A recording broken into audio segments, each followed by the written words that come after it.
चंद दिन बाद बादशाह और मलिका ने कहा कि वो बावोहे के हाथ का बना खाना खाना चाहते हैं।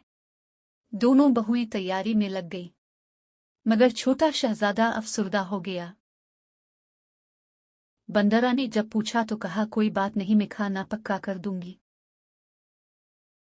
अब भिजवा दीजिएगा। सबके पकाए खाने तख्त पर चुन दिए गए।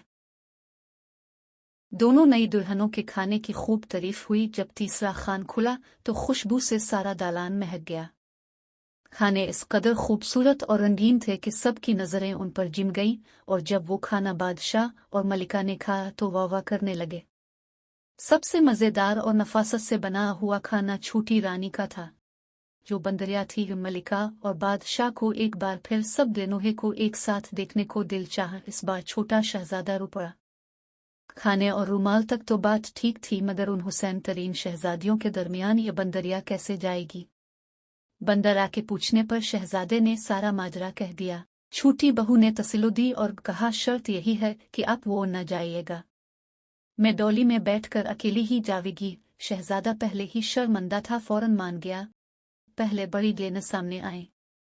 बहुत हुसैन लड़की थी, गुलाबी लिबास में सज रही थी। मंजली लेना ने हरा लिबास पहना था और बहुत सारे ज़ुअर्त से आरास्ता थी। फिर डोली से छोटी देने को उतारा गया। इसके गोरे सफ़ेद पैरों में पाजेब जगमगाई, और जब इसने चादर उल्टी तो मलिका और बादशाह इसको देखते ही रह गए। गहरे सुर्ख रंग में एक नगीना की सूरत।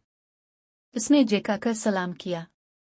इसके बालों में अफशा चमक रही थी। गुलाबी चेहरा, खूबसूरत होंठ और छुरी रह बदन, वो एक फूलों की डाली सी महसूस हो रही थी। तीनों बाव साथ बैठी थी और उसके चेहरे की रोशनी से सारा महल रोशन था। सारे लोग हैरत से उसे देख रहे थे।